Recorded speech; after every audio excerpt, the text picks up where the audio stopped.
Kutipan babat Tanah Jawi tentang Geger Pacino, episode ke-57. Raja Pakubuwono bersiap merebut kembali negeri Kartosuro. Sang Raja Pakubuwono sudah bermarkas di Mamenang selama 2 hari. Pagi hari berikutnya pasukan Sang Raja bergerak melanjutkan perjalanan. Sang Raja berada di tengah pasukan, dijaga para pengawal. Para istri berada di depan Sang Raja bersama Pangeran Adipati dan para pengasuhnya. Yang menjadi panglima pasukan adalah Raden Adipati Surodiningrat Ponorogo, berada di barisan depan. Pasukan dari Ponorogo sangat besar, berjalan seperti aliran ombak samudra. Di belakang Adipati Surodiningrat menyambung pasukan Adipati Wirorejo. Di belakangnya baru pasukan Sang Raja dipimpin Bongso Toko dan Bongso Potro. Setelah beberapa lama berjalan, pasukan besar beristirahat di Brangkal. Selama di Brangkal, Sang Raja kedatangan abdi dari kota raja sejumlah 15 orang. Para abdi sudah diantarkan ke hadapan Sang Raja oleh Ki Bongso Toko dan Bongso Potro. Di markas Brangkal, Ki Adipati Surodiningrat dan Adipati Wirorejo juga menerima kedatangan adik Sang Raja yang bernama Pangeran Aryo Pamot. Sang Pangeran segera diantar menghadap kepada Sang Raja. Maksud kedatangan Pangeran Aryo Pamot adalah mengantar Sang Bibi, istri dari mendiang Pangeran Puruboyo yang bernama Raden Ayu Cadis. Bersama Raden Ayu Cadis ikut serta saudara muda laki-lakinya bernama Pangeran Wongsokusumo. Sesampai di hadapan Sang Raja, Pangeran Wongsokusumo sungkem sambil menangis tersedu-sedu layaknya seorang perempuan. 3 hari Sang Raja bermalam di Brangkal.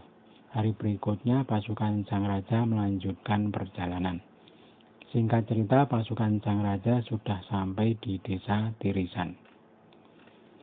Sementara itu, Nabi Citrodiwiryo yang sudah menggelar barisan di Pamagetan bermaksud memberitahu kepada Sang Raja bahwa pasukannya sudah siap. Namun Ki Citrodiwiryo dan para punggawanya tak satu pun yang paham sastra. Lalu yang diambil sebagai juru tulis adalah seorang keponakan Raden Sumodiningrat yang rumahnya berada di Pamagetan. Ki Citrodiwiryo memberi pesan apa saja yang perlu disampaikan di dalam surat, yakni memberitahu kepada Sang Raja bahwa pasukan Pamagetan sudah siap. Untuk selanjutnya menunggu perintah dari Sang Raja. Namun si juru tulis ternyata tidak amanah. Ketika mengetahui bahwa Sang Tuan tidak bisa baca tulis, dia membuat surat yang isinya tidak sesuai pesan Citrodiwiryo. Dia membuat surat yang isinya menyerahkan negeri Pamagetan kepada Sang Raja. Isi suratnya berbunyi seperti ini. Sembah bakti dari Abdi Paduka Citrodiwiryo untuk Paduka Susuhunan.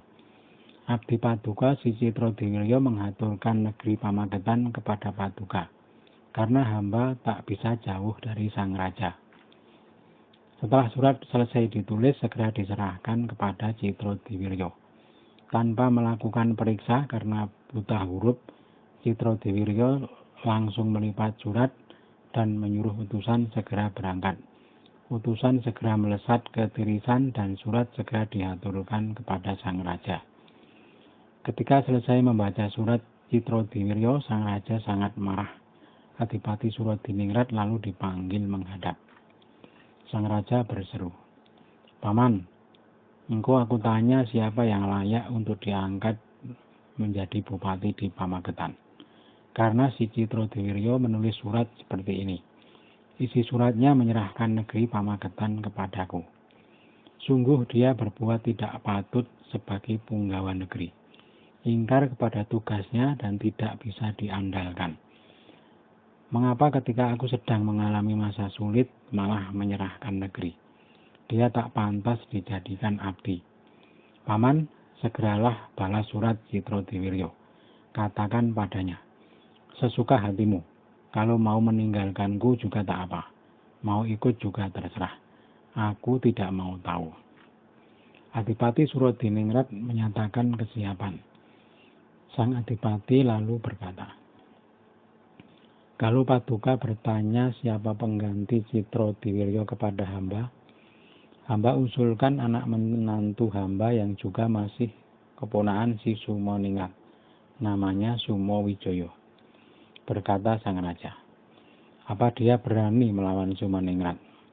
Adipati Surodiningrat berkata, Paduka tanya pasti berani melawan si Uwak. Berperang di darat maupun di atas kuda pasti berani. Kalau memang si Sumoningrat melawan Paduka. Usulan Adipati Surodiningrat sudah diterima sang raja. Si menantu yang bernama Sumowijoyo kemudian diganti nama menjadi Raden Mangunjoyo. Raden Surodiningrat lalu mengirim utusan membawa surat keputusan ke Pamagetan. Isi surat sesuai pesan sang raja. Singkat cerita, utusan sudah bertemu dengan Ki Citrodiwiryo dan surat dari sang raja sudah diserahkan. Ki Citrodiwiryo lalu memanggil juru tulisnya dan disuruh membaca surat sesuai yang tertulis. Surat itu isinya kemarahan sang raja dan pengusiran terhadap Citrodiwiryo. Citrodiwiryo dipersilahkan pergi kemanapun yang dia mau. Setelah surat selesai dibaca, Citrodiwiryo tertegun. Dalam hati bertanya-tanya apa dosanya. Hanya memberitahu bahwa pasukan sudah siap dan meminta perintah, mengapa dibalas dengan kemarahan. Citrodiwiryo merasa telah dibohongi oleh juru tulisnya. Hatinya penuh penyesalan. Inilah buah dari orang tak tahu baca tulis, sehingga bisa dibohongi orang. Orang baik menjadi hilang baiknya. Sungguh celaka diriku, telah menurut kepada sembarang orang. Karena terburu-buru menjadi tidak teliti memilih pembantu. Demikian pikir Citrodiwiryo. Ki Citrodiwiryo pasrah. Sudah takdir bahwa dirinya selesai bertugas di Pamagetan. Segera Ki Citrodiwiryo menyuruh para prajuritnya untuk bersiap. Mereka akan diajak keluar dari negeri Pamagetan. Citrodiwiryo kemudian pergi ke Madiun. Para prajuritnya disuruh menyusul sang raja. Sementara itu Raden Mangunjoyo sudah diangkat sebagai penguasa Pamagetan. Berangkat dari markas Tirisan, Raden Mangunjoyo dikawal pasukan berkuda dari Ponorogo. Namun Raden Mangunjoyo tak mau langsung masuk ke kota Pamagetan. Mangunjoyo bermaksud mengumpulkan prajurit untuk membentuk pasukan yang kuat. Sewaktu-waktu sang Uwak Sumoningrat datang, dia mampu menghadapi. Setelah berhasil mengumpulkan prajurit, Raden Mangunjoyo baru masuk ke kota Pamagetan. Di markas Tirisan, sang raja hanya 1 hari bermalam. Paginya langsung melanjutkan perjalanan. Singkat cerita, pasukan sang raja sudah sampai di Kaduang. Dan pasukan garis depannya sudah mencapai desa Muruh. Sang raja kemudian bermarkas di Kaduang. Baru semalam sang raja di Kaduang mendadak datang Raden Aryo Pringgoloyo bersama Pangeran Diponagoro dan istrinya. Setelah diizinkan menghadap, kedua pembesar Kartosuro tersebut sungkem kepada sang raja sambil menangis seperti tangis perempuan. Keduanya mengaturkan hidup dan mati, serta berserah kepada perintah sang raja. Sang raja berkata, semua kesalahanmu sudah tidak ada lagi. Keduanya lalu disuruh beristirahat dan diberi pondokan. Sang raja lalu memerintahkan kepada Raden Adipati Surodiningrat untuk segera memberangkatkan pasukan. Adipati Surodiningrat segera menunjuk panglima perang. Ki Adipati memasang 2 punggawa andalanya, Surodirjo dan Surodedoho. Sang raja sudah menyetujui keduanya menjadi panglima perang yang akan memimpin pasukan Ponorogo dan pasukan mancanegara. Pasukan Ponorogo dan mancanegara pun berangkat. Yang pertama dituju adalah Nguter. Pasukan bergerak memenuhi jalan seperti aliran sungai yang tumpah.